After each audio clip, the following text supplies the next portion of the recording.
Adapted from archaic translation by W.H.D. Rhys. Jataka number 283. Vaḍḍhaki-Sūkara-Jātaka. The best you always, etc. This story the master told in Nirvana monastery about the elder monk Nikaya, Mahakosala. The father of King Pasenadi, when he married his daughter, the lady Kosala, to King Bimbisara, gave a village of Kasi, producing a revenue of 100,000, for bath and perfume money. When Ajatashatru murdered the king his father, the lady Kosala died of grief. Then thought King Pasenadi, Ajatashatru has killed his father, my sister has died from sympathy with her husband's misfortune. I will not give the Kasi town to the father killer. So he refused to give it to Ajatashatru. About this village there was war between these two from time to time. Ajatashatru was fierce and strong, and Pasenadi was a very old man, so he was beaten again and again, and the people of Mahakosala were generally conquered. Then the king asked his courtiers, "We are constantly being beaten. What is to be done?" "My lord," said they, "the elder monks are skilled in incantations. We must hear the word of the brothers who dwell in the Nirvana monastery." Then the king sent couriers, asking them listen to the talk of the brothers at a suitable time. Now at the time there were two old elders living in a leaf hut close to the monastery, whose names were Elder Monk Khuddaka and Elder Monk Nikaya. Nikaya had slept through the first and second watch of the night. And awaking in the last watch, he broke some sticks, lit a fire, and sitting down said, "Khuddaka, my friend." "What is it, friend Tissa?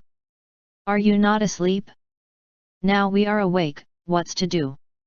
Get up, now, and sit by me." So he did, and began to talk to him. "That stupid, pot-bellied Kosala never has a jar full of boiled rice without letting it spoil. How to plan a war he knows not a bit. He is always being beaten and forced to pay. But what should he do?" Now just then the couriers stood listening to their talk. The elder monk Nikaya discussed the nature of war. "War, sir," said he, "consists of three kinds. The lotus army, the wheel army, and the wagon army. If those who wish to capture Ajatashatru will post garrisons in two hill forts right away in the hills, and pretend that they are weak, and watch till they get him among the hills, and bar his passage, leap out from the two forts and take him in front and in the rear, and shout aloud, they will quickly have him like a landed fish, like a frog in the fist. And so they will be able to secure him." All this the couriers told their king. The king caused the drum to be beaten for the attack, arranged his army wagon-wise, took Ajatashatru alive. His daughter, Princess Vahira, he gave in marriage to his sister's son, and dismissed her with the Kasi village for her bath money. This event became known among the brotherhood. One day, they were all talking about it in the Hall of Truth. "Friend, I hear that the king of Kosala conquered Ajatashatru through the instructions of Nikaya." The master came in. "What do you sit here talking about now, brothers?" asked he. They told him. He said, "This is not the first time that Nikaya was clever in discussing war." And he told them an old world tale. Once upon a time, when Brahmadatta was reigning in Benares, the Bodhisattva came to life as a tree spirit. At that time there were some carpenters settled in a village near Benares. One of them, on going into the forest to get wood, found a young boar fallen in a pit, which he took home and kept. He grew big, with curved tusks, and was a well-mannered creature. Because the carpenter kept him, he went by the name of Carpenter's Boar. When the carpenter was chopping up a tree, the boar used to turn the tree over with his snout, and with his teeth fetch hatchet and axe, chisel and hammer, and pull along the measuring line by the end. The carpenter was afraid somebody might eat him up. So he took him and let him go in the forest. The boar ran into the forest, looking for a safe and pleasant place to live in. And at last he saw a great cave up in a mountainside, with plenty of bulbs and roots and fruits, a pleasant living place. Some hundreds of other boars saw him and approached him. Said he to them, "You are just what I am looking for, and here I have found you. This seems a nice place. And here I mean to live now with you. A nice place it certainly is, said they, but dangerous. Ah, said he, as soon as I saw you, I wondered how it was that those who dwell in so plentiful a place could be so meager in flesh and blood. What is it you are afraid of?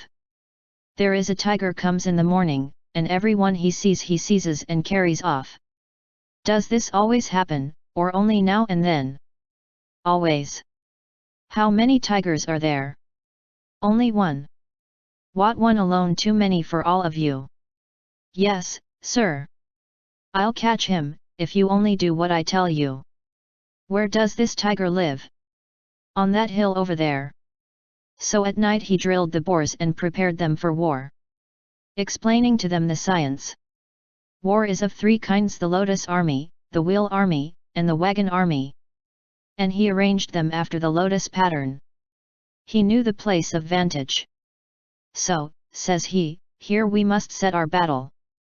The mothers and their suckling young he placed in the middle. Around these he put the sows that had no young. Around these, the little boars. Around these, those which were rather young. Around these, all whose tusks were grown. Around these, the boars fit for battle, strong and powerful, by tens and by twenties. Thus he placed them in tight ranks. Before his own position he had a round hole dug. Behind it, a pit getting gradually deeper and deeper, shaped like a winnowing basket. As he moved about amongst them, followed by 60 or 70 boars, asking them be of good courage, the dawn broke. The tiger awoke. Time now, thought he. He trotted up till he caught sight of them. Then stopped still upon the plateau, glaring at the crowd of boars. Glare back! Cried the carpenter's boar, with a signal to the rest. They all glared. The tiger opened his mouth, and had a long breath. The boars all did the same. The tiger relieved himself. So did the boars. Thus whatever the tiger did, the boars did after him. Why, what's this? The tiger wondered. They used to take to their heels as soon as they saw me. Indeed, they were too much frightened even to run. Now, so far from running, they actually stand up against me. Whatever I do, they mimic. There's a fellow over there on a commanding position. He it is who has organized the rabble. Well, I don't see how to get the better of them. And he turned away and went back to his lair. Now there was a sham hermit, who used to get a share of the tiger's prey. This time the tiger returned empty-handed. Noticing this, the hermit repeated the following stanza. The best you always brought before when you went hunting after the wild boar. Now empty-handed you consume with grief, today where is the strength you had of past? At this address, the tiger repeated another stanza. Once they would hurry-scurry all about to find their holes, a panic-stricken defeat. But now they grunt in tight ranks compact. Invincible, they stand and face me out. Oh, don't be afraid of them, urged the hermit. One roar and one leap will frighten them out of their wits, and send them in confused haste. The tiger yielded to this insistence. Picking up his courage, he went back and stood upon the plateau. Carpenter's boar stood between the two pits. See, master! Here's the scoundrel again! Cried the boars. Oh, don't be afraid, said he, we have him now. With a roar the tiger leapt upon Carpenter's boar. At the very instant he sprang, the boar dodged and dropped straight into the round hole. The tiger could not stop, but tumbled over and fell all of a heap in the jaws of the other pit, where it got very narrow. Up jumps the boar out of his hole, and quick as lightning ran his tusk into the tiger's thighs, tore him about the kidneys, buried his fangs in the creature's sweet flesh, and wounded his head. Then he tosses him out of the pit, crying aloud, here's your enemy for you. They who came first had tiger to eat. But they who came after went about sniffing at the others' mouths, and asking what tiger's flesh tasted like. But the boars were still uneasy. What's the matter now? Asked our hog, who had noticed their movements. Master, said they, it's all very well to kill one tiger, but the sham hermit can bring 10 tigers more. Who is he? A wicked ascetic. The tiger I have killed. Do you suppose a man can hurt me? Come along, and we'll get hold of him. So they all set on. Now the man had been wondering why the tiger was so long in coming. Could the boars have caught him? He thought. At last he started to meet him on the way. And as he went, there came the boars. He snatched up his belongings, and off he ran. The boars tore after him. He threw away his encumbrances, and with all speed climbed up a fig tree. Now, master, it's all up! Cried the herd. The man has climbed a tree. What tree? Their leader asked. They replied, a fig tree. Oh, very well, said the leader. The sows must bring water, the young ones dig about the tree, the tuskers tear at the roots, and the rest surround it and watch. They did their several tasks as he asked them. He meanwhile charged full at a great thick root, it was like an axe blow. And with this one blow he felled the tree to the ground. The boars who were waiting for the man, knocked him down, tore him to pieces, gnawed the bones clean in a moment. Now they perched carpenter's boar on the tree trunk. They filled the dead man's shell with water, and anointed the boar to appoint him for their king. A young sow they appointed to be his wife. This, the saying goes, is the origin of the custom still observed. When people make a king nowadays, he is placed on a fine chair of fig wood, and sprinkled out of 3 shells. A fairy that lived in that forest saw this marvel. Appearing before the boars in a split of his tree trunk, he repeated the 3rd stanza. Honor to all the tribes assembled be. A wonderful union I myself did see. How tuskers once a tiger overcame by federal strength and tusked unity. After this discourse the master identified the birth. Donagaha the elder monk was the carpenter's boar, and I was the tree fairy. Source. Adapted from archaic translation by W.H.D. Rhys. Jataka number 284. Siri-Jātaka. Whatever riches they who work hard, etc. This story the master told about a Brahmin who stole good luck. The circumstances of this birth tale are given above in the Khuddaka birth. As before, the wrong believer spirit that lived in the gate tower of Anathapindika's house, doing penance, brought 54 crores of gold and filled the storerooms, and became a friend of the great man. He led her before the master. The master gave discourse to her. She heard, and entered on the stream of conversion. From then the great man's honor was great as before. Now there was living in Shrivasthi city a Brahmin, versed in lucky signs, who thought on this wise. Anathapindika was poor, and then became famous. What if I make as though I went to see him, and steal his luck? So to the house he went, and was welcomed hospitably. After exchanging civilities, the host asked why he had come. The Brahmin was looking about to see where the man's luck lay. Now Anathapindika had a white cock, white as a scoured shell, which he kept in a golden cage, and in the comb of this cock lay the great man's luck. The Brahmin looked about where the luck lay. Noble sir, said he, I teach magic charms to 500 young fellows. We are plagued by a cock that crows at the wrong time. Your cock crows at the right time. For him I have come. Will you give him to me? Yes, said the other. And at the instant the word was uttered, the hick left the cock's comb, and settled in a jewel put away in the pillow. The Brahmin observed that the luck had gone into this jewel, and asked for it too. As soon as the owner agreed to give it, the luck left the jewel, and settled in a club for self-defense which lay upon the pillow. The Brahmin saw it and asked again. Take it, and take your leave, said the owner. And in an instant the luck left the club, and settled on the head of the owner's chief wife, who was named the Lady Punalakhana. The stealing Brahmin thought, when he saw this is an inalienable article which I cannot ask for. Then he told the great man, Noble sir, said he, I came to your house to steal your luck. The luck was in the comb of your cock. But when you gave me the cock, the luck passed into this jewel. When you gave me the jewel it passed into your stick. When you gave the stick to me, it went out of it and passed into the head of the Lady Punalakhana.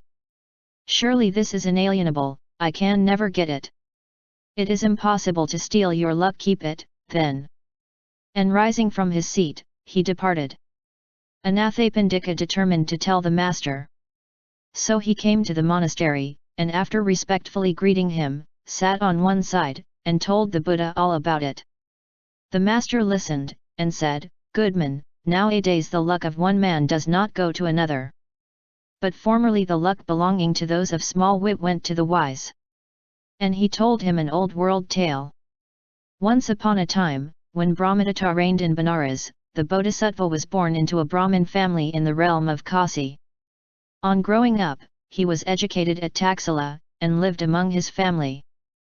But when his parents died, much distressed, he retired to the life of a hermit in Himalaya, and there he cultivated the faculties and the attainments.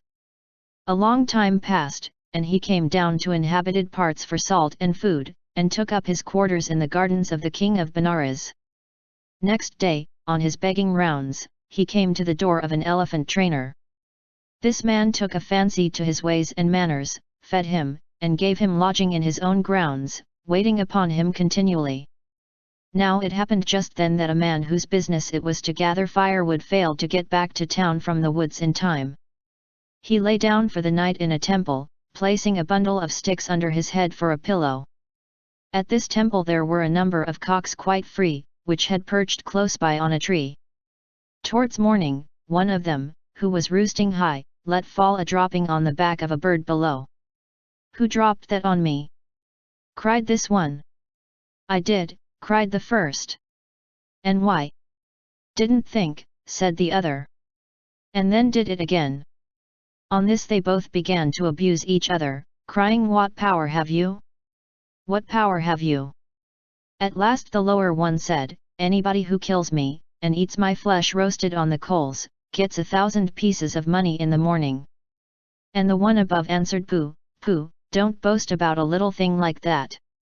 Anybody who eats my fleshy parts will become king. If he eats my outside, he'll become commander-in-chief or chief queen, according as he's man or woman.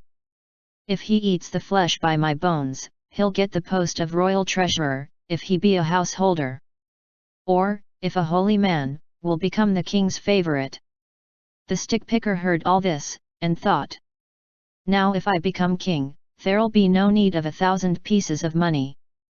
Quietly he climbed the tree, caught the topmost cock and killed him. He fastened him in a fold of his dress, saying to himself, "Now I'll be king." As soon as the gates were opened, in he walked. He plucked the bird, and cleaned it, and gave it to his wife, asking her make the meat nice for eating. She got ready the meat with some rice, and set it before him, asking her lord eat. "Good wife," said he, "there's great virtue in this meat. By eating it I shall become king, and you my queen." So they took the meat and rice down to the Ganges bank, intending to bathe before eating it. Then, putting meat and rice down upon the bank, in they went to bathe. Just then a breeze stirred up the water, which washed away the meat. Down the river it floated, till it came in sight of an elephant trainer, a great personage, who was giving his elephants a bath lower down. "What have we here?" said he, and picked it up. "It's bird and rice, my lord," was the reply. He made it wrapped, and sealed it, and sent it home to his wife, with a message to open it for him when he returned. The stick-picker also ran off, with his belly puffed out with sand and water which he had swallowed. Now a certain ascetic, who had divine vision, the favorite priest of the elephant trainer, was thinking to himself, "My patron friend does not leave his post with the elephants. When will he attain promotion?" As he thus thought, he saw this man by his divine insight, and perceived what was he doing.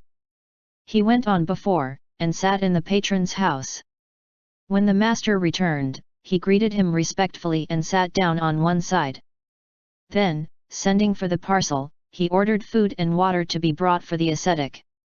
The ascetic did not accept the food which was offered him, but said, "I will divide this food." The master gave him leave. Then separating the meat into portions, he gave to the elephant trainer the fleshy parts, the outside to his wife, and took the flesh about the bones for his own share. After the meal was over, he said, "On the third day from this you will become king. Take care what you do." And away he went. On the third day a neighbouring king came and besieged Benares. The king told his elephant trainer to dress in the royal robes, asking him go mount his elephant and fight. He himself put on a disguise, and mingled with the ranks. Swift came an arrow, and pierced him, so that he perished then and there. The trainer, learning that the king was dead, sent for a great quantity of money, and beat the drum, proclaiming, "Let those who want money advance and fight." The warrior assemblage in a twinkling killed the hostile king. After the king's funeral rites the courtiers deliberated who was to be made king. Said they, "While our king was yet alive, he put his royal robes upon the elephant trainer. This very man has fought and won the kingdom. To him the kingdom shall be given." And they appointed him king, and his wife they made the chief queen. The Bodhisattva became his confidant. After this discourse the master, in his perfect wisdom, gave utterance to the two stanzas following. Whatever riches they who work hard much without the aid of luck can ever gain, all that, by favour of the goddess luck, both skilled and unskilled equally obtain. All the world over many meet our sight, not only good, but creatures different quite, whose lot it is fruition to possess of wealth in store which is not theirs by right. After this the master added, "Good air, these beings have no other resource but their merit won in previous births. This enables you to obtain treasures in places where there is no mine." Then he recited the following scripture. "There is a treasury of all good things which both to gods and men their wishes brings. Fine looks, voice, figure, form, and sovereignty with all its pomp, lies in that treasury. Lordship and government, imperial bliss, the crown of heaven, within that treasure is. All human happiness, the joys of heaven, Nirvana's self, from out that store is given. True ties of friendship, wisdom's liberty, firm self-control, lies in that treasury. Salvation, understanding, training fit to make pacceka Buddhas come from it. Thus has this merit a virtue magical. The wise and firm praise it one and all." Lastly the bird repeated the third stanza, explaining the treasures in which lay the luck of an Athapindika, a bird, a gem, a club, a wife. All these with lucky marks were prevalent. For all these treasures, be it known, a good and sinless man did own. Then he identified the birth. Elder monk Ananda was the king, and the family priest was the very Buddha.